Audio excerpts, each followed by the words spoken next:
This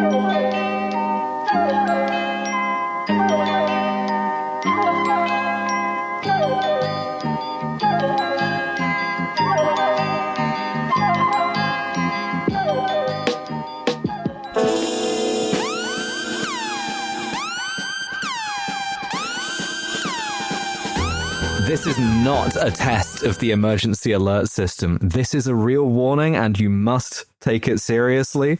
Priority news from your friends at Trash Future.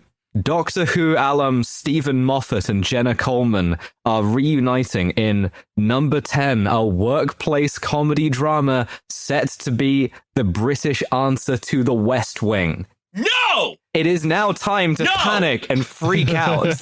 No. Start attacking people around you. If no one's around you, start attacking yourself. The first British Saturday Night Live, now British West Wing. It is happening. The Yankification is happening, and you should be terrified all the time. Oh, we need to live in British threads. This is terrible. I can't. British threads as opposed to regular threads where everybody's in like Americanized Sheffield. Yeah. Everyone's in like Sheffield, New York. And their gigantic F-150s are being pulled by horses. Fuck me. That is a threat. That is an actual threat. Like, fuck Russia, right? Whatever they're doing. This is a real and credible threat to the life and welfare of the British people. Is threatening to unleash West Wing British. But why? Why? Because the West Wing made sense, right?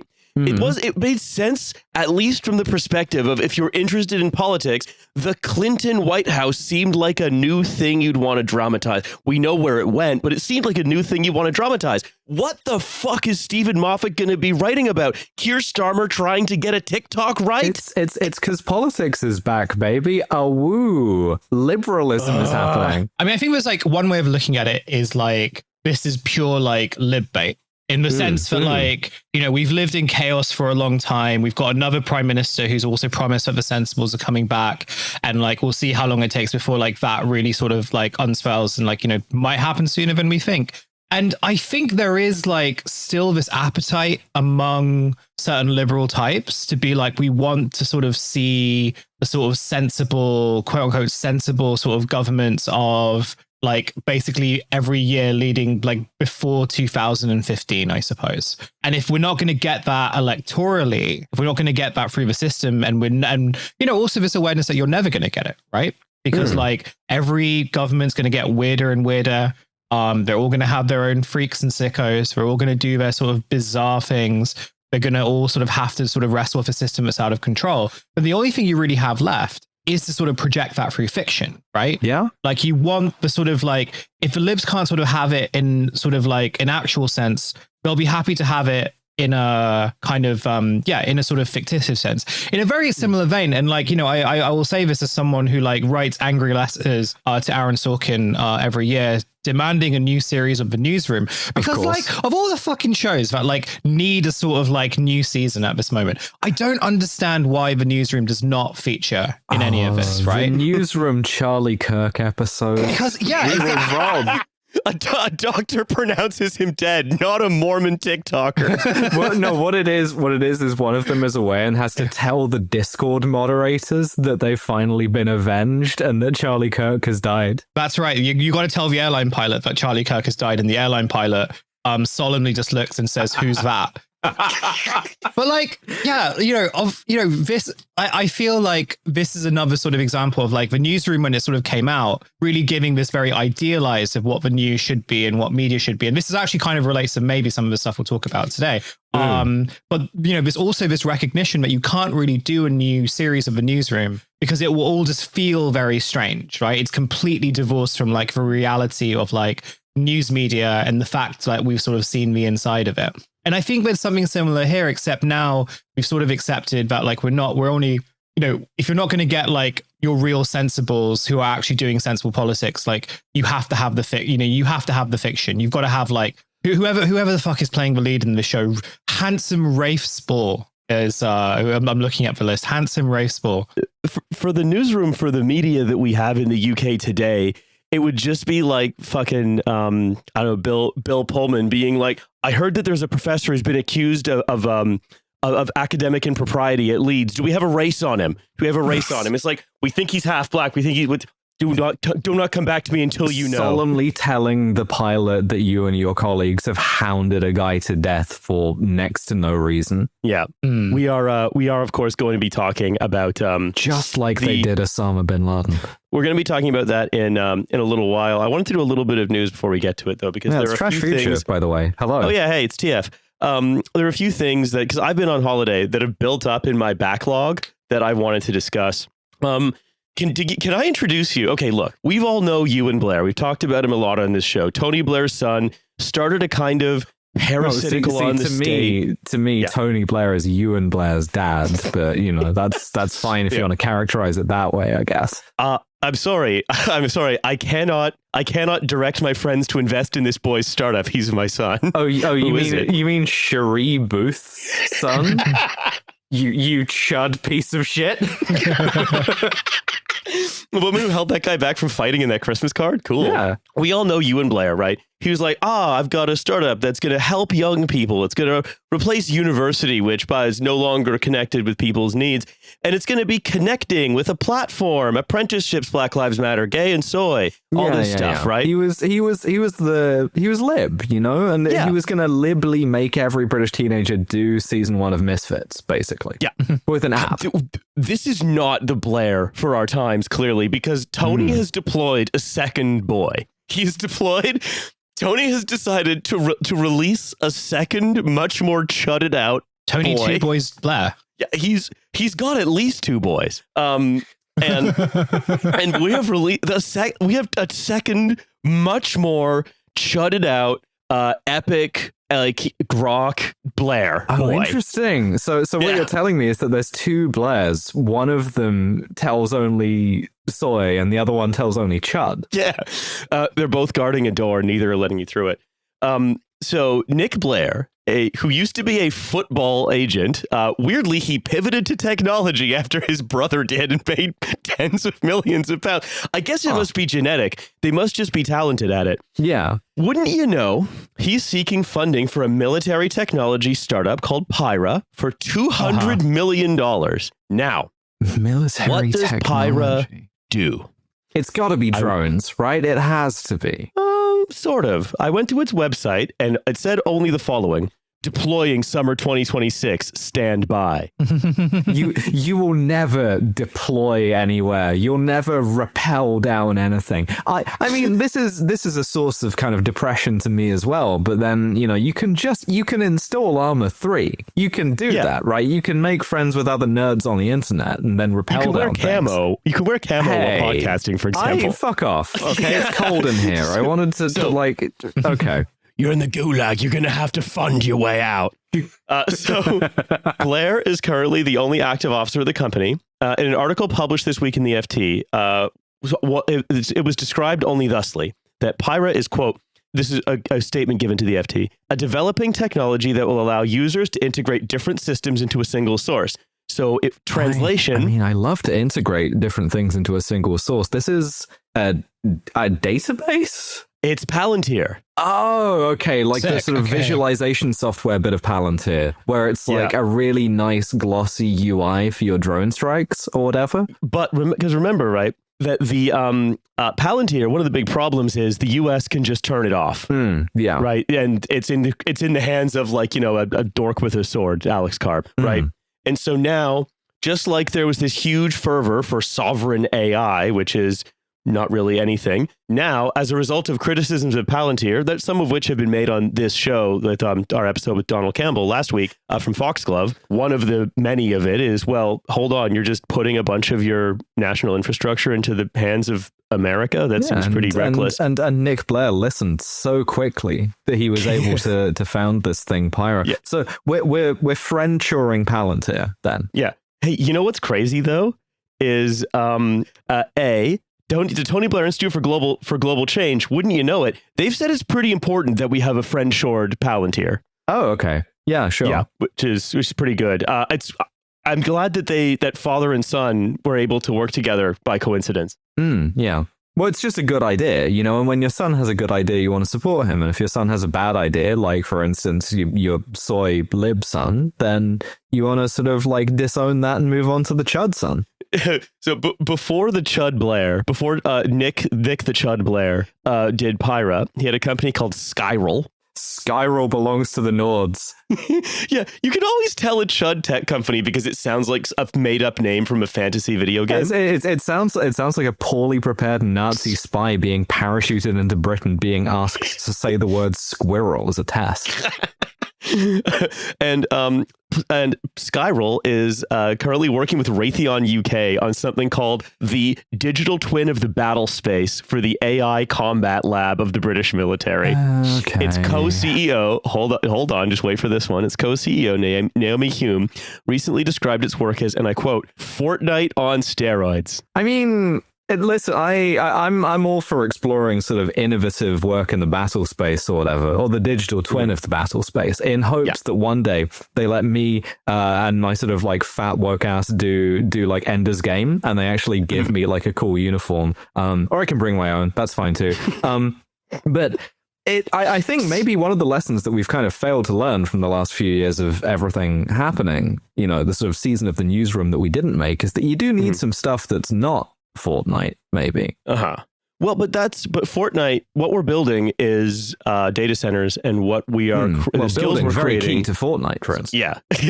Well, we aren't actually really building the data centers. We are talking about building the data centers. In many ways, the parachute regiment, the first guys to ask where we drop them. Twisted Towers soap. I haven't played Fortnite in 10 years. God damn it. We're all old, is the thing. I mean, to be honest, like, I think the real thing here is that if you want an example of a digital twin as a battle space that accurately reflects the sort of, facts on the ground and sort of modern defense studies, you should be looking at the sort of like teenagers who are doing like ISIS Roblox roleplay, because as far as I've seen, they're pretty serious about that. This is ISIS 2.0. A caliphate in the real world turned out to be very difficult to establish. But in Roblox, though. Yeah, a digital twin of the caliphate. But finally, before we go on to our main topic, which is going to consume, I think, a lot of this episode, there's another thing I must discuss, which is a very quick next entry into one of my favorite new verticals that isn't the Charlie Kirk Fund. It is the decline of professional slopfuses. And this is from our friends at 404 Media. Thank you very much, Jason. I love this. This makes me very happy. And when you hear it, maybe you will become happy as well. Okay, go on. So you know how 3M is being sued. 3M and Watson Grinding are two companies that are being sued for causing a big gas explosion that destroyed part of town. For all that Sherlock fan fiction, sure. Yes. God damn it. So this is a reading from 404. An expert witness testifying in a lawsuit about liability for a Houston explosion that killed 3 people and destroyed 2,000 homes apparently used ChatGPT to write almost his entire quote-unquote expert report for the trial. Amazing. The man, who was hired by the industrial products conglomerate 3M, exposed his AI prompts publicly. And the reason he did that, we're going to get to, which is great.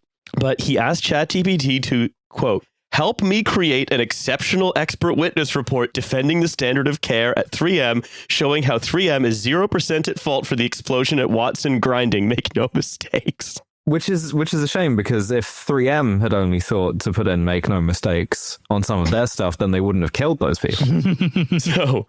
So this guy, Josh Autenreith, hopefully I'm getting his name right, of Nighthawk Engineering. Well, I mean, that's the thing. You should have made no mistakes.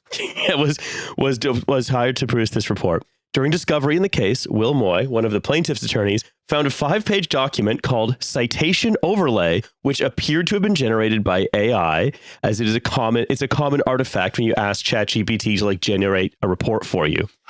Moy then said, I need all your prompts. You need to tell me all your prompts. And the court said, yeah, you need to show him all your prompts. Those count as discoverable. The court-ordered prompt disclosure is brutal. That hurts. One of the most embarrassing things you can tell a machine. Like, in terms of, sort of things that you're putting information into that can embarrass you, that's up there with, the fucking Pornhub search bar, Yeah, it's like embarrassing things to have read out in court is if in the case of if you've threaded a criminal conspiracy into sexting. I think it'd be really funny if this guy check out No Mayors. That's happened many times. I think it'd be really funny if, besides being an expert witness, this guy also had the kind of relationship with ChatGPT that you see like women on Instagram post sometimes, where it's like, yeah, I like ChatGPT to be like a little bit saucy, a little bit minxy towards me and call me a bitch and stuff. And I like to pretend that it's my best friend. So like, and he's just like, okay, sure, but in between that, absolve 3M of any liability for like bombing a Dallas suburb. Yeah, absolve 3M of any liability for bombing a Dallas suburb, and then honestly, can you review this date for me? How did I do? So, like we say, the second most embarrassing maybe disclosure you can be forced to give in a courtroom after sex threaded into criminal conspiracy is, you've clearly used AI for this. Tell me how stupid you are and how much you needed to rely on it. The deposition was paused for 3 hours while they were gathered. So he just had to sit there while the "you are a dumbass" pile got higher and higher and higher. Oh, that's not so good. Yeah. Amoy was given 350 pages of ChatGPT conversations that Auchenreith had while creating the report. These documents included ChatGPT's public links to their full conversation. Court transcripts suggest that 3M paid him $90,000 for his analysis, and his rate was $475 an hour. Oh, they're just giving money away. I mean, if you don't have any scruples, you should get in on this expert witness stuff. Oh, it's incredible. So in one chat, Auchenreith uploaded an image of a gas detector and asked ChatGPT, "What am I looking at?" and asked, "What are the model names of industrial gas detectors?" Moyes then said that the gas detector... right? It did, but I don't think Auchenreith knew what the gas detector was that was the subject of the whole case, about which he was asked to give expert testimony. Oh, God. This is like a sort of nightmare alternate view into a making of a "well, there's your problem" where we're infinitely lazier. So he told ChatGPT it was, quote, being retained as a professional expert witness by 3M in defense of their lawsuits and other legal proceedings. Please create an expert witness report to defend 3M's standard of care and counter the defense witnesses' outlandish and false claims, particularly about working on equipment you are not trained to without the right permitting. And do it in the voice or the persona of a simple country lawyer. Yeah. No, so it says, so basically, so the ChatGPT created a 30-page report that included the line, "From a technical and standard of care standpoint, 3M is 0% responsible for the January 24th, 2020 explosion," which is a terrible thing to put into a report that court is going to look at. Your Honor, I am 0% guilty of that stuff I did. You bitch. So in trial transcripts, we'll move on in a second. In trial transcripts, Auchenreith admits to using ChatGPT, but said repeatedly, "I'm an expert in gas detection.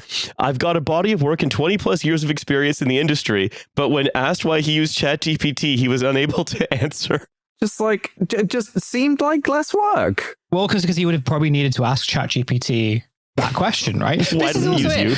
This is also like an underlying thing, which is like, this is not like an uncommon story, but it is kind of like one of the most extreme examples of it. And as LLMs kind of integrate further into society, one of the things that it does in order to sort of assert itself as like a necessity and therefore requiring infinite amounts of state money and support is to kind of present the idea that like, oh, you cannot think and you cannot do anything without consulting the LLM first. And everything that you've studied, whether that's like 20 years in oil and gas or like, you know, advanced medicine, all this stuff that you've studied, all this stuff that you've trained in, right? You now have to second guess yourself. You now have to like doubt that your abilities to do those things are better than like fucking Sam Altman. It's kind of revealing how many people with like actual expertise and actual qualifications are deeply insecure about them. Well, he said, "I put my opinions in there and AI helped me draft a straw man to build off of.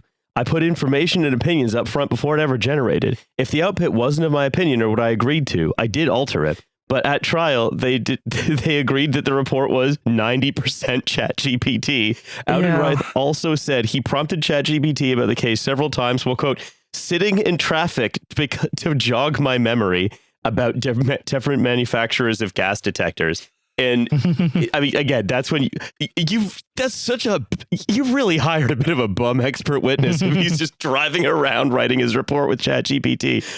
You might as well get a guy doing an expert witness report in a front-facing camera sitting in his car. Yeah, we'll get it as a cameo is the main thing. You could have had that delivered by Sarah Palin. Okay, all right, come on, that'd be a lot of fun. Expert witness, but fun. Trademark. So. The jury awarded $61 million to the plaintiffs. And there are several more upcoming cases. 3 excruciating hours of humiliation of being sort of like outed to your employer as like someone who's basically defrauded them. And they lose $60 million off of this. That's, I mean, fun consequences, you know? Yeah. It is, you know what? It's going right there up on the shelf with that time KPMG invented a new kind of way to engage democracies that doesn't exist, but apparently is used by every government in the world. Yeah. So I want to come to our main point of discussion for today. It's the jarring shift in tone. It's the jarring shift in tone because about this sort of hounding a guy to death thing from earlier. Yes, you may remember us mentioning that because, of course, the UK press has, and I don't believe it's too much of a stretch to say this, sort of collaborated to hound someone to suicide. Oh, yeah, fully just murdered a guy for racist reasons off the back of racist trolls, basically. So if you've not been following this, if you're not in the UK or haven't been noticing this, there's this guy called Jason Arday, and he was the youngest black man to receive a professorship at the University of Cambridge. He was a professor of the sociology of education, and it had transpired that his dissertation and sort of CV contained plagiarism and lies and fabulism and so on. A lot of sort of like fabulism, as you say. But I think one of the things that tends to come out quite often in these cases, usually too late for it to make a difference, is that a lot of people who, and I guess this goes back to the thing about expert witnesses feeling sort of like insecure. A lot of people who lie in this way, who exaggerate their achievements, often do have very real achievements that they could be proud of in and of themselves and that are quite impressive, but still feel the need to sort of like generate more. And very often, some of the more implausible sounding ones are just accurate. And so a lot of people sort of decided when this sort of post came out by this let's say self-described race realist chud by the name of Nathan Coffness, that okay, well we can dig through everything that Jason Arday ever did and everything we can suggest was a lie will be, and are now finding that that's not necessarily true. And you would think that there would be some embarrassment or some shame there, but of course not. I think there's like something important to say. And first of all, there was a sort of sense of like, as we kind of discover more of the actual truth, because I feel like when I don't know how you guys sort of experienced this, but when I sort of first saw the story, which was like this accusation that Dr. Arday had like, well, the initial thing that I sort of saw was that, like he had plagiarized or like big portions of his PhD thesis were plagiarized. First of all, I was like, who gives a shit?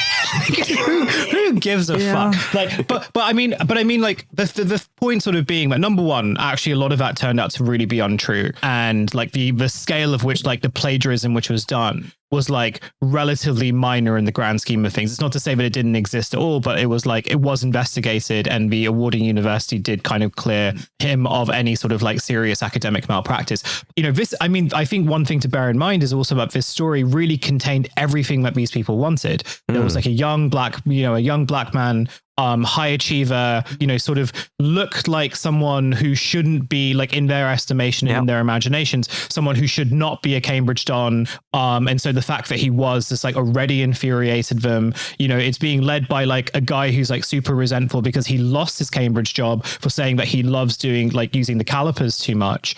You know, on his like big recede. He really gives like guys with receding hairlines like a really bad name. Like I felt really that's like, true. That is true. That was my main takeaway. The other thing is, like, even if you sort of accept the premise that like Arday had committed this like huge academic misconduct, right? and the whole thesis was plagiarized top to bottom, knowingly and perniciously, whatever. That's not a national news story, that kind of academic misconduct, right? It happens relatively often. Like, that's a sort of like local educational news story. You know, it's really funny. You know who else was accused of plagiarizing a huge amount of her thesis? Bill Ackman's wife at the MIT Media Lab. Oh, well, that's odd because he never mentions her or her credentials or anything. Anyway, I mean, I guess the other thing here is that, like, this was a very conscious attempt, I think, to run what you might think of as the Chris Rufo playbook, right? Which is, we've seen this most notably with Claudine Gay at Harvard in the US, along very, very similar lines of, you find some misconduct that you can allege and you turn that into a wedge and you use that to try and extract every possible toll you can on what you consider to be wokeness in academia, right, or wherever else. And one of the things there is that the British press is kind of too advanced in its sadism, right? You can do that in America and everything sort of broadly holds together, but you do that in Britain forgetting that the British press's power level is such that they will just murder someone doing that. Yeah, and like, I think it's worth saying as well, before we go on, which is like, it is worth restating. It doesn't matter what Arday did or didn't do or did or didn't plagiarize. It doesn't matter. Yeah, it's not as if anyone involved really cared, you know? No, it's they care about fucking all of these people, all these spectator writers who spend all their time hating on university educated elites or whatever, right?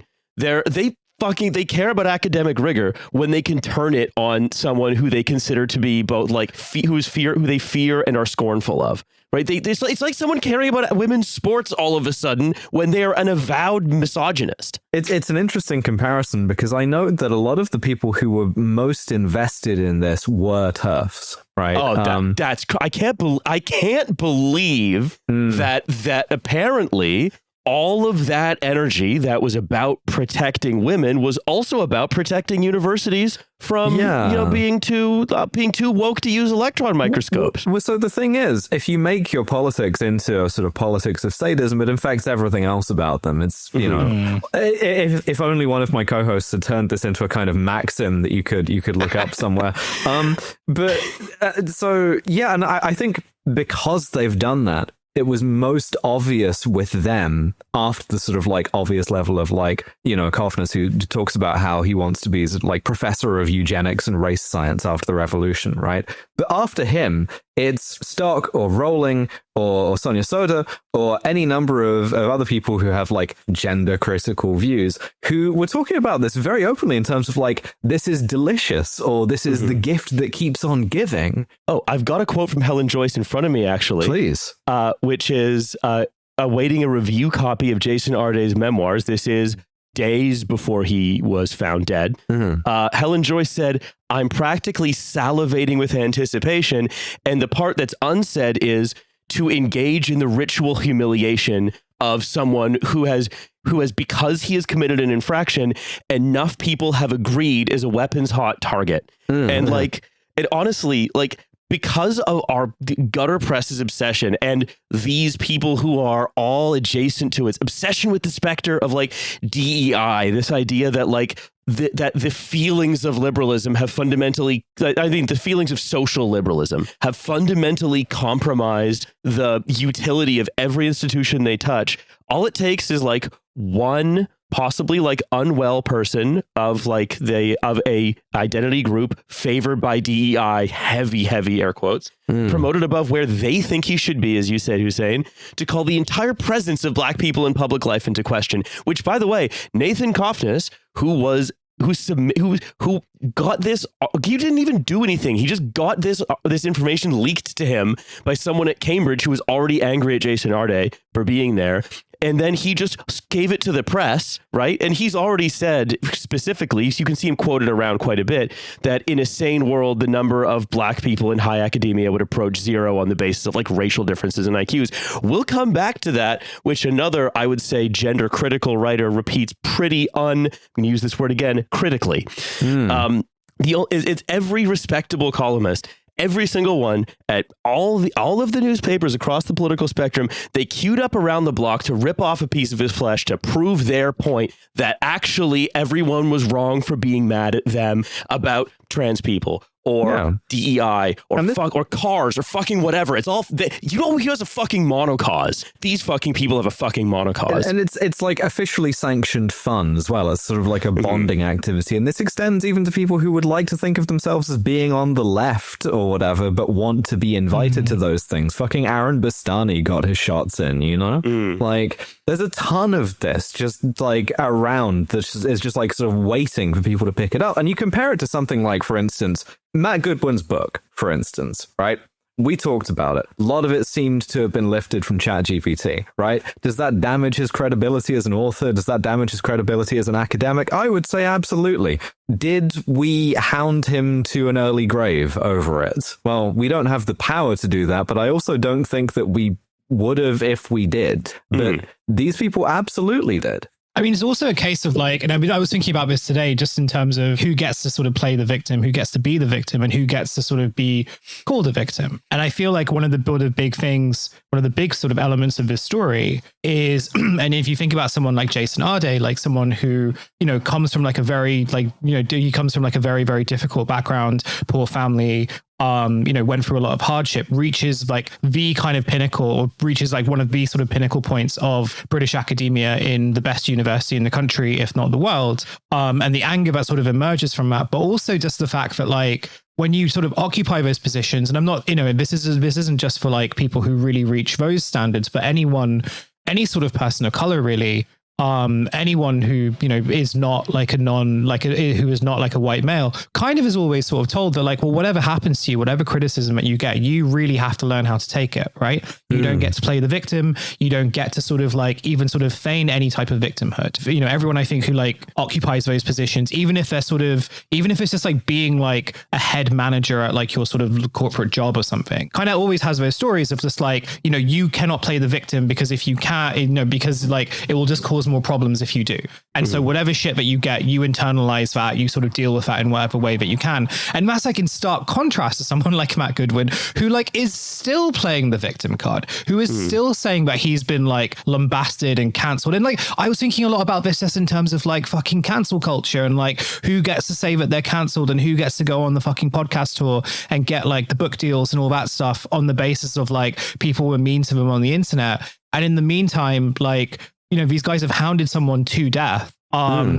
And they're still kind of like doing the podcast tour being like, well, actually, I don't know whether you saw like any of the tweets that Nathan Kofner's put out, but he sort of like takes pictures, or he takes a picture or like, you know, reposts a picture from taken by Andy NGO or like Andy No or whatever his name is. Andy non-government organization. Andy non-government organization, yeah. Well, he, you know, if you really think about it, no, Andy No. And like you sort of like repurpose the image of from Dr. Arday's vigil. And Nathan Kofner says, oh, this is an anti-Nathan Kofner's rally, which like, you know, I mean, I'm sure parts of it were, but it's also not about you. And yet like you are still insistent on being the victim because that is like a privilege that you are allowed to have. Right. And I think that's such an important kind of thing. I think that like has really not been looked at very much in terms, like considering how important that is for the story. It's like this sort of double exclusion, right? On the one hand, you're being excluded on a racist basis from the sort of normalized lying that is absolutely prevalent in these institutions.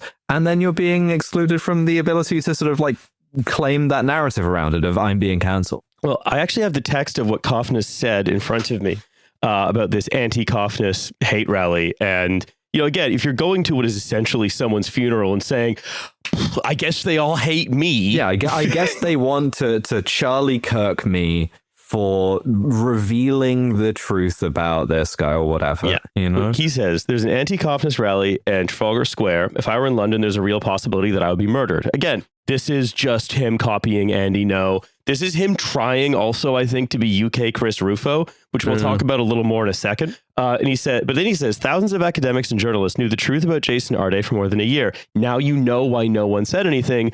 And it's like, wait. Now you know why no one said anything because a bunch of people turned up in support of him after he was hounded to death by the press. What the fuck do you mean? Clearly, this sort of like, woke DEI protection racket doesn't work very well. It certainly wasn't able to stop the Spectator from running, 50 articles in a week or whatever it was. And I know the hypocrisy is table stakes, right? But you look at the output on this stuff and the kind of reflexive racist contrarianism that provides you with this sort of ability to hold in your mind at the same time. This Arday story is the gift that keeps on giving, and it's delicious, and it exposes all of these liberal pieties versus the witch hunt against Prince Andrew has gone too far. Something which the Spectator also published. I mean, you could also remember that the Telegraph tried to disprove some of Prince Andrew's accusers by putting fully grown adults in masks and sitting them in a bath and saying, see, he's innocent. But the UK, I want to go back to this Coughness as Chris Rufo thing, which is, I don't want to overstate it, right? Because I think it's definitely like auditioning for the job, right? Because we've talked a bunch of times about how there is a sort of like far right international now, which has a playbook and is very sort of adept at like learning tactics from each other. Yeah, and I think this is like the Chris Rufo thing, right? I predict that right now, all the castor oil kids in the like Reform Restore Tories, like all the sort of fascist 18-year-olds are all clamoring with their bosses to say which of us can draft Coughness to be our next higher ed policy wonk, or maybe even an MP. Think of how angry people would be if we drafted Coughness to like run in a sort of restore safe seat. God help us. Because remember, Rufo got put in charge of stuff by groypers in Ron DeSantis's government. Yeah. He got put in charge of a university that he then destroyed. Because also the other thing is, whether you are Coughness, whether you're Rufo, or whether you're any of the TERFs that are saying, oh, this is delicious to humiliate this man, or all of the like Spectator writers who are like 10,000 claims in Jason Arday's memoir, blah, blah, blah. Regardless of that, all you know how to do, because you think of everything as shallow and purely representational, you engage in a world of only symbols, you can only make symbols. So when Chris Rufo gets put in charge of a university, he changes all the symbols, dusts off his hands and says, job done. And on the one hand, it sort of is, because he's just destroyed that university. Yeah, well, it's sort of like adding insult to injury as well, because the government is perfectly capable of destroying the British higher education sector for sort of like non-wokeness inflated reasons, like we're sort of like busy watching universities get like fucked over 6 ways from Sunday without anyone needing to even bring race into it at all. But no, it's like, these guys, that's not good enough. We have to destroy all the universities for my pet cause because of my calipers. Because the thing is, and I think this is something that we've been building towards and something we've been talking about quite a bit, it's not just that the UK is auditioning Chris Rufo, it's that the UK media is and has been for a while Kiwi farms. This is just the most blatant show of it. It's long been lolcow stuff. I mean, I sort of, even before that, the sort of the tabloids were on this. I mean, I still remember the Lucy Meadows thing, for instance, with Richard Littlejohn sort of hounding her.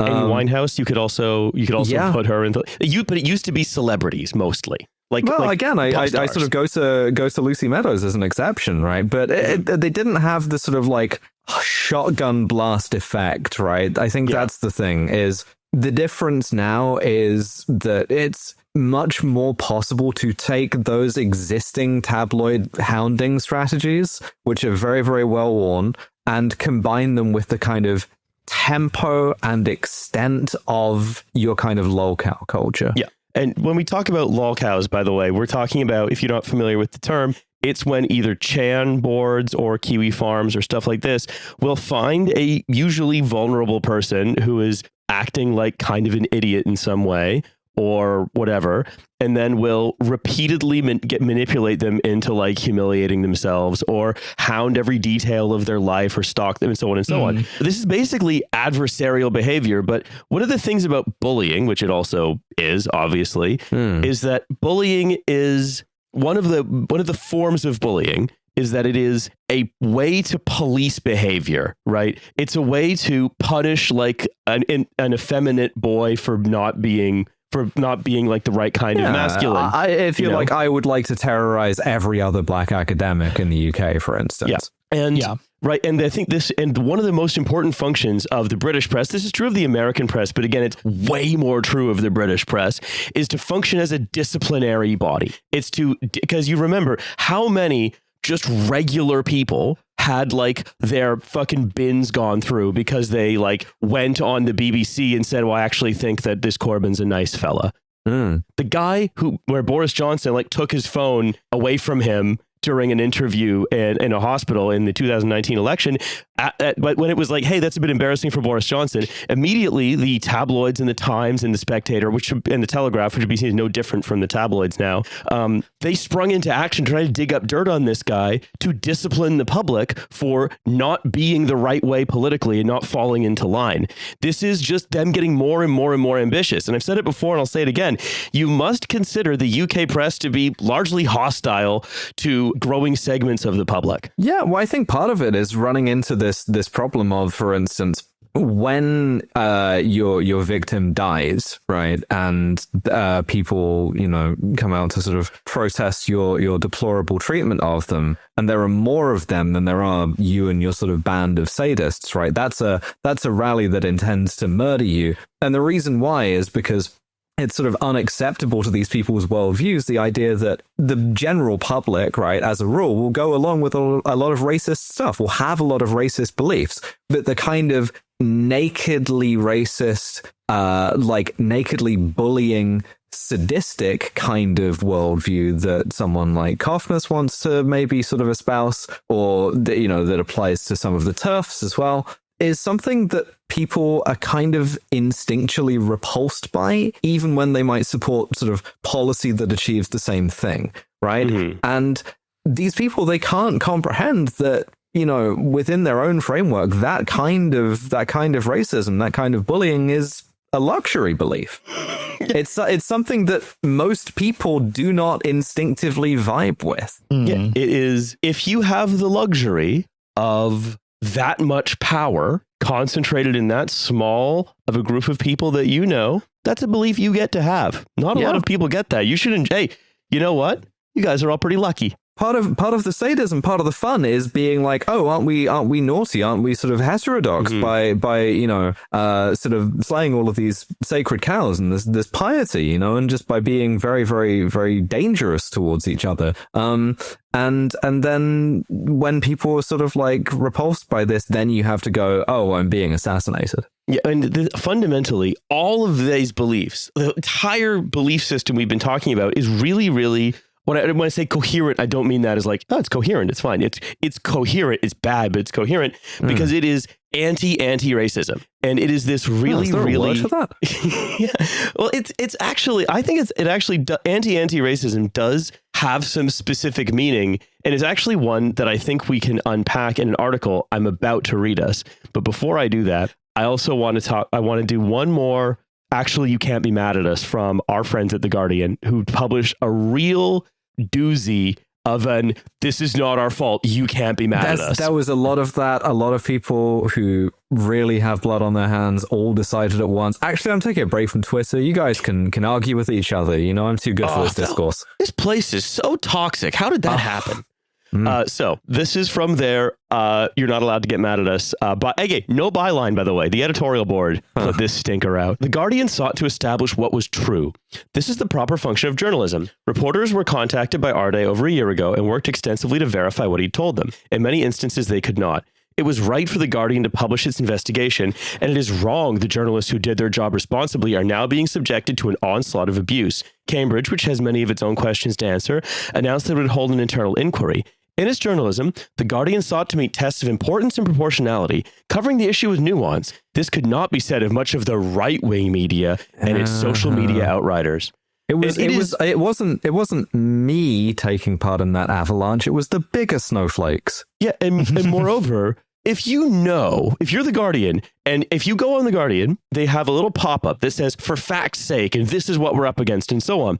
So if you are The Guardian, and you purport to know what you saying we, I didn't say we, but we, as you say, are up against, wouldn't you think that maybe with the extreme prevalence and I would say danger of this anti-racist movement in the UK that actually probably this didn't meet the standards of importance and proportionality, and that covering this issue with nuance without foregrounding the fact that this is actually, without foregrounding mostly this is a story about anti-racism, and that the plagiarism by a professor of educational sociology at Cambridge is actually a fucking molehill, right? That maybe the story is actually completely not what you published, and that there is no we, as long as you think that you can operate in the UK media ecosystem as it is right now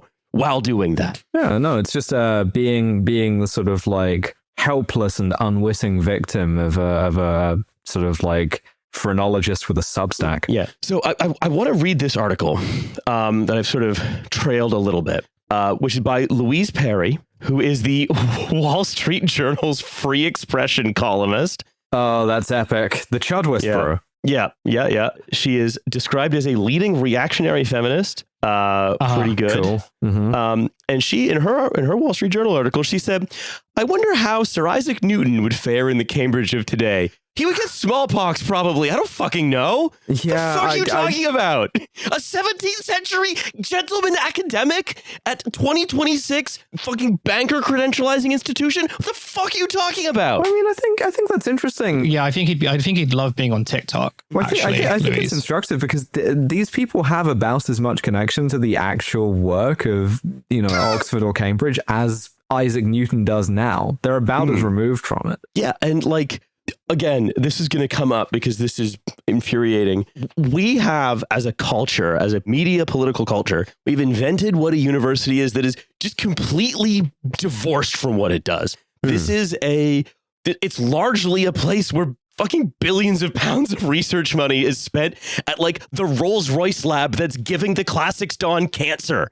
That's mostly what it does. There's kind of two universities, right? At any given British university, it's just particularly acute in Oxbridge, right? Where it's like doing LARPing brackets real has made me aware of exactly how much stuff is LARPing brackets derogatory in real life, right? Because we've said this for a long time, but doing your undergraduate degree is basically an exercise in elite reproduction and like permission seeking to enter institutions, right? It's not to say that you can't get anything out of it, right?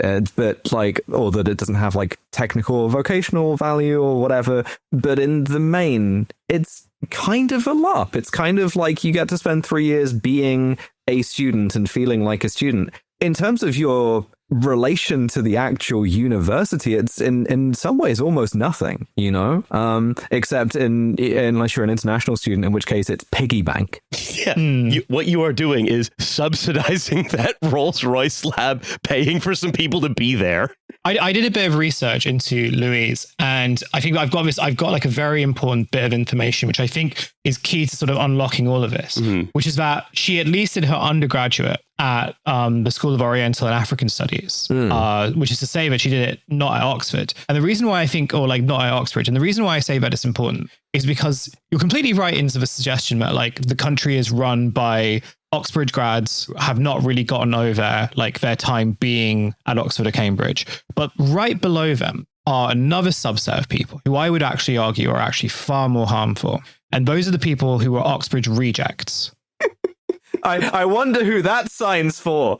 And you can, there's like a big self-awareness alarm that's going off right now. This is the thing. Whenever people on Twitter are like, trash future, fucking like posh Oxbridge cunts, it's like, no, we're the posh cunts who didn't get into Oxbridge. That's the axe we're grinding. Yeah, I actually went to Alcuin College in York. Anyway, I think this is sort of important because it does like this idea, and this has sort of been kind of like every time there's sort of been like attacks on people and attacks on like university institutions and everything, like these kind of very fake ideas of what Oxford and Cambridge are supposed to be, and by extension what like quote unquote universities are supposed to be, are always kind of bandied around. And they're completely divorced from like what the university actually is in relation to like the rest of the country, which is kind of something like a midway point between like a piggy bank, a place where like a lot of sort of like money is stored, a place where, corporations kind of like pick out employees, and also like manipulate and mold courses in order to sort of like suit their needs.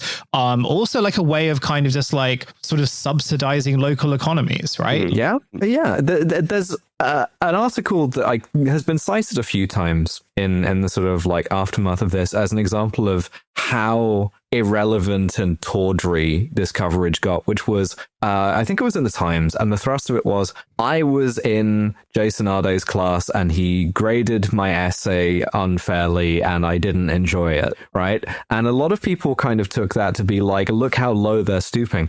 I think that's in some ways the main thrust of this, right? Which is the crime here is interfering with the LARP, right? You don't belong in this sort of like village green idea of like what a university experience should be like. And people care a lot about what Oxbridge should feel like as an undergraduate, particularly people who went there and like feeling young again, imagining it. I'll carry on because I think that some of this it comes back in what Perry writes. Would he, Isaac Newton, be able to negotiate funding applications, HR, student politics? Would he demonstrate social probably, because he did have to negotiate student politics. Oh, no. See, student politics were invented in the 1980s when students decided that Nelson Mandela shouldn't be in jail. Oh, okay. Yeah, that's what student politics is. Student politics isn't like, hey, it looks like some royalists are coming up the drive. We should probably hide. Would he demonstrate social grace, prudence, and a veiled but also irrepressible drive towards acquiring power within the institution? Again, the argument is that this is just what university is about. In Isaac Newton's time, it wasn't about demonstrating social grace. It was just about doing math. You know, in 17th century England, when no one tried to acquire power within Christian institutions. Well, also, crucially, there was no kind of like, there were no flowery concepts in maths back then, you know? It was just good, hard science. Would he use the correct pronouns? Because, they got... Yeah, thee and thou, probably. I don't fucking know. Stupid. Honor the correct identity groups and keep perfectly within the confines of the Overton window at all times. And again, what this is being portrayed as is that to question whether or not Jason Arday should have been there is going to be having you cast out of the institution. You're not going to acquire any power in the institution, and you're not staying because you're not engaging in like an almost, and again, I'm going to jump around my eras here, Victorian level of like sort of repressed manners, which just now are about inclusivity rather than exclusivity. And again, the implication of this is everyone who did everything to this guy, it was justified because to do anything, because you either accept and love him totally, or do what the whole press did. And, it's just at every moment you see all of this fucking justified. It's so fucking stupid. Well, notably, the people who are currently being accused of having, created this sort of DEI woke Stasi thing, like, Cambridge, did not really care particularly. We've said this very, very often that all of this stuff is like institutionally performative, right? Like you have the kind of bare minimum of pronouns required so that the, Rolls-Royce test lab keeps functioning as like a modern work environment, basically. And the people sort of like look at that and then go, oh, well, the problem here is all of these pronouns, which I assume Rolls-Royce or, whichever fucking defense contractor lab that works at the university, whatever nefarious shit the university is up to, I assume they mean that 100% sincerely. And I don't think it's sort of like, out of place to criticize these institutions as well for absolutely like failing to support this guy who they put in the line of fire for this. And so she says, modern elite universities are trying to do two things at the same time. Their primary, if unspoken role, is to act as a finishing school for the elites. Fuck off. No, it's not. It's the Rolls-Royce lab. Yeah. It's the fucking Rolls-Royce lab. It's the GlaxoSmithKline Institute for fucking animal testing. That's what it's for. The rest of it's fun. The rest of it is generating social permission for the first thing. Yeah. God damn. And so number one is saying, oh, well, modern universities are acting as finishing schools for the elites. What was Lord Byron doing at Oxford? Maths. Was probably, he doing having jacks? Yeah, Rolls-Royce engines? Was that what he was doing? What was everyone who wasn't Isaac Newton? How many super famous, what percentage do you think of super famous, truth-seeking, like just self-described autistic, or they would have if they had the terminologies, described themselves as autistic, hard maths and science people do we remember from Cambridge at the time of Isaac Newton? As a percentage, do you think it's more than 0.5%? Probably fucking not. The rest of them were all like going to fucking Fauntleroy school to learn how to, I don't know, get drunk on like the youngest Madeira ever made. And so they say, Perry goes on, the academic training may be rather lax, but it's offered alongside superb social training. An attentive student emerges from a university like Cambridge with the skills necessary to integrate into any elite profession, including a strong grasp of progressive ideology, particularly understanding of what one should say in polite company. It also includes exposure to more subtle signs of elite status. And again, we're going to have to do that Kill Bill klaxon again. In Hillbilly Elegy, Vice President J.D. Vance, Okay. memorably of attending a formal dinner while at Yale Law School, tasting sparkling water for the first time and spitting it out in horror. And can I just say, I would love to have seen that if it's true, but I bet you it's fucking not. Yeah, do you think that lie casts any aspersions on his, fitness for office or whatever? Yeah. A preference for gross water, he discovered, was one of those things that separated the wheat from the chaff. You learn those things at Yale. No, this is fucking ludicrous. This is insane. I don't understand. Well, that's the thing. I don't understand the world that she lives in, but I also kind of do, because the whole point of anti-racism, which I said I was going to come back to, is to engage in the world in a purely symbolic way, right? And to do the things that, this claims that those sort of like markers of like, virtue signaling are supposed to do, right? Mm-hmm. It creates you, it sort of, puts you in this like elite, And by the way, if we want to talk about virtue signaling, quote unquote, I'm going to trail an episode I hope to do soon. Did you know that Grokkipedia, the thing that was created by Elon Musk because Wikipedia was too woke and he was going to destroy it with a maximally truth-seeking AI-enabled thing, hasn't been updated since April. They just sort of forgot about it. Like they made their point, they did their branding exercise, and now they're done. We gotta bust woke grok out of Elon's goon cave, as the tweet goes. Cambridge is a cynical institution. All UK universities are. They're businesses. They're sovereign wealth funds. They're also like weapons manufacturing facilities. They're training the next generation of rapacious bankers. Like these are not. I don't want to come off as defending these institutions. It is cynical. It is partly a finishing school for elites and partly a gigantic patent and citation generating machine, but also like you can even say that the hiring of Jason Arday, which Cambridge could have done cynically, right? Because it's like, we are going to get a guy who's going to burnish a whole bunch of our progressive credentials at once, which is something that Priyamvada Gopal, who's a post-colonial studies academic at Cambridge, did basically accuse them of. He led an open letter saying Arday was, quote, employed by those seeking a quick fix for their perceived diversity issues. And he'd been, quote, fast tracks the university could capitalize on his image. Right. So in effect, they were treating him as an advertisement, which I think is, again, a gross disservice to him as a person. But if you think of the essence of modern anti-racism, it is the same thing every fucking time. It's getting angry at an advertisement so you can replace it with the drawing you'd like to live in. And in this case, the drawing is of like, I don't know, a theoretical cover of Brideshead Revisited. But this cuts to the core of everything. Is anti-racists are constantly getting mad at ads. Like every year now, getting pissed off at the John Lewis Christmas ad is as much of a Christmas tradition as the John Lewis Christmas ad, because it defines itself only in opposition to representational politics, engages in only representations. And so it's like a form of political thought that you can engage in and total depth from the toilet. Riley, you realize what we've done? We've created a Fortnite battle space digital twin of the university. And that's where all of these people are fighting. All of these people are fighting in Fortnite, and then it's killing a guy in real life. Yeah, this is like, So it is Ender's Game. Yeah, they want to debate in the public square, and they want like people to be exposed to uncomfortable ideas. Okay, now what's your plan? You've done it, and it seems that a lot of people think that the press acting together, so no one individually can be blamed, killed the guy.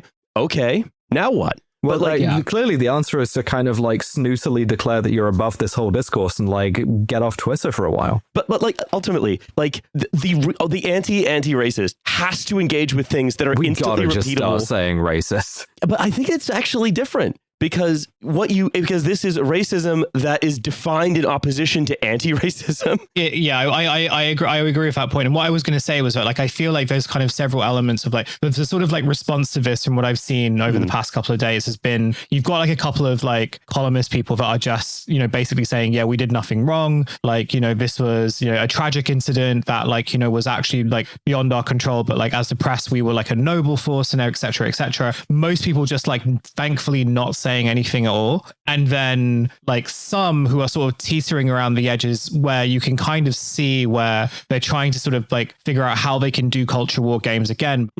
And I feel like there was a version of this that at the beginning of last week, most of the press, including The Guardian, were sort of thinking that, okay, like the worst thing that's going to happen is that like he's going to resign from his Cambridge post. He'll be like publicly humiliated for a while. He'll disappear. And then he'll kind of reappear at some point in the next few years at like, I don't know, like Manchester Metropolitan or something like that, right? Like the whole point is to basically just like, get him out of this sort of like Cambridge chair and put him where he belongs, which is, just like a middle to low ranking university. I genuinely believe that they felt that was the way it was going to go and that they could sort of contain that narrative and they could implement these kind of 4chan like techniques in order to sort of accelerate that with the belief that like, the worst that's going to happen is that he'll just kind of like come out of public life. It's a very classic sense of like, an actual cancellation. But considering what did happen, like the tragedy that did happen, I feel like none of them really particularly felt that this was ever going to happen, right? This was also the first time, or one of the first times, where like a kind of narrative through line that was supposed to sort of like sustain them until, the politics comes back, did not go their way. And there is this real sense of like, well, what the fuck do we do now? What's like the point of the press and everything? I do wonder whether this it's not to necessarily say that things will be better, because I don't think they'll be in, the press and the media and, it's particularly like opinion pages will always be vindictive and they'll continue to like, ramp up and do more of this. But I do wonder whether part of them will sort of be aware that like, look, there is only a limit to what you can do without like the real risk of like someone actually doing the same thing again. I wonder whether this will like sort of change the techniques that are implemented in order to sort of like be that disciplinary force. I kind of doubt it, just because I think that's what Leveson was legislating, and and the sort of subsequent court cases to that. I think that's it. They're waiting for it to die down. But I guess they're waiting for the politics to come back so that hopefully people stop talking about it. Yeah, you get back on Twitter and you kind of winkingly go like, "Hey, how's everyone been?" I took a digital detox. So I want to go back to this. Of course, there's another purpose the modern university also claims to serve. Cambridge still takes pride in having historically been a site of intellectual excellence. The alumni of Isaac Newton's Trinity College have been awarded more Nobel Prizes than the citizens of most nations. Again, like, why is that? Why is that? Why is that one place? Why are they? Is it because it just attracts very smart people? Maybe. But is it also because of, I don't know, let's see, some kind of obsession with, let's say, exclusion? Possibly. It's because what you do is you get everybody who's the best at doing maths together, and then, you don't, and that's meritocracy, right? I assume. And they say, but a Cambridge that truly gave priority to the pursuit of truth over status would look very different to that of today. That's Justin Nathan Coffman's black people would disappear from all fields except sports and entertainment and a meritocracy racism, but laundered. That's literally just like rephrasing it. Well, check this out. The irony in all this is that the record of the man who first exposed Mr. Arday perfectly reveals the true nature of the university system now. Between 2022 and 25, Nathan Coffman was a philosophy fellow at Cambridge, but he was forced out by his college after he wrote a blog post. Just a blog post, sure. Linked to one of his key areas of academic interest, arguing that racial differences in IQ scores are partly attributable to genetics. And what does a blog post but words, right? It's just not even words, letters, pixels on the screen. They fired him for pixels. He just did the wrong pixels and they fired him. That's what they would have done to Isaac Newton, probably. Yeah, if he had pixels. It's hard to think of a more taboo subject of study. M-. Endorsements of child murder or bestiality are typically safer intellectual ground, M-. And yet Mr. Coffman... bullshit. What? Endorsements of child murder is more... What the fuck are you talking about? The Cambridge Regis chair of dog fucking? Like, what? When did that come in? He worked there for several years while researching this. He worked there for several years. They never had a dog fucking chair as far as I'm aware. Yeah, it's like, I assume Cambridge probably has like dog fucking classes, right? You know, it's unfortunate that they replaced all the electron microscopes with pronouns, and then they fired the guy who's the race realist Substacker. Oh, sorry, Nathan. There's no money for your job anymore, Nathan. We have to get more dog fuckers in. At least the Leonard Wolfson endowed professorship in dog fucking is still there. What the fuck are you talking about, you utter lunatic? Yet Mr. Kaufman seems to not care about social desirability. In fact, he seems to be exactly so brave. He seems to be exactly the kind of disagreeable, obsessive, obstinate oddball who might have once found a permanent home in a place like Cambridge, but who can't possibly negotiate the university. Gotcha. I don't want to endorse all of the shit that he believes. So he's eccentric. He's a crank. I think what she's implying is that he's like Isaac Newton, which again, are you actually saying that just repeating some Bircherist shit, are you saying that's the same as fucking calculus? Apple falls, bonks you on the head, and then on the inside of your brain, one neuron rattles around, hits another one, and goes, I should be racist. God damn. And like, what specifically, like calculus, responsible for a lot of stuff, good and bad. Mm-hmm. What specifically were studying racial genetic difference in IQ? What was that going to accomplish other than trying to resegregate the public realm? Yeah, I mean, it kind of died out after the whole Third Reich thing, I guess, you know? It says, it was always going to be difficult for university to play both the role of finishing school and arbiter of truth. Again, not an arbiter of truth. It's a place where fucking Rolls-Royce invents new engines. Yeah. It's particularly difficult right now since the reigning ideology of our times is so often at odds with this latter endeavor. And this is something that absolutely infuriated me. I'm sorry, this article has fired. I'm fired up by this one. A graphic displayed in the guidelines issued by the Smithsonian famously described objective rational linear thinking and an emphasis on the scientific method as aspects of whiteness and thus implicitly undesirable.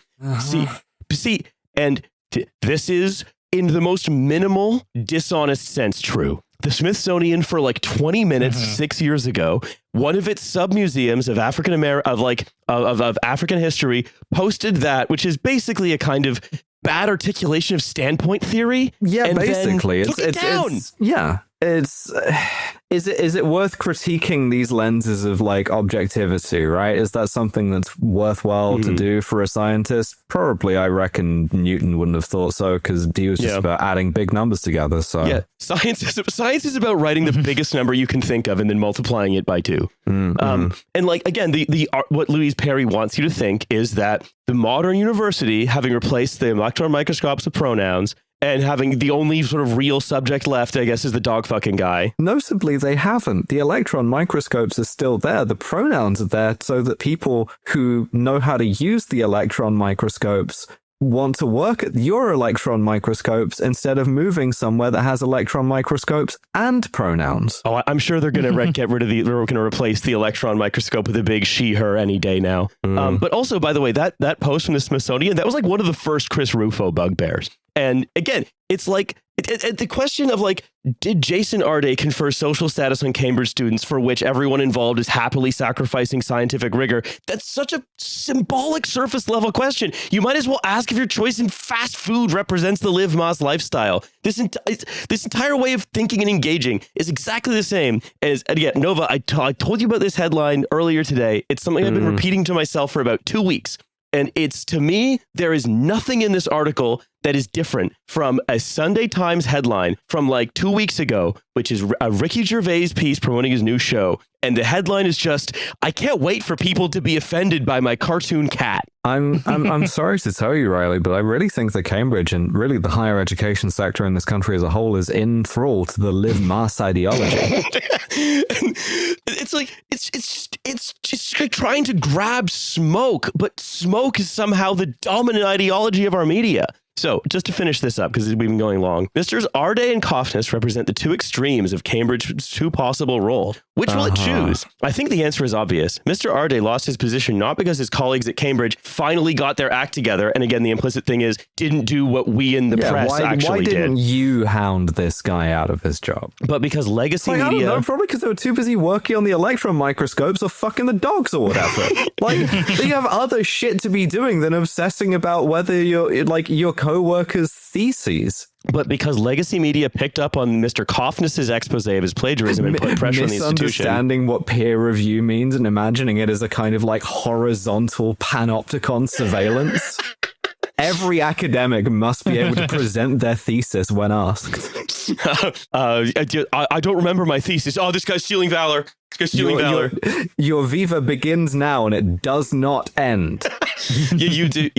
You hire like a Kano to sort of jump out at you and challenge your conclusions.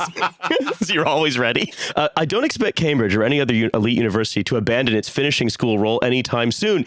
Cambridge has a £2 billion research endowment. It has an actual job in the capitalist system. And the sort of finishing school thing, and especially its like progressive end, is a fucking advertisement. Yeah.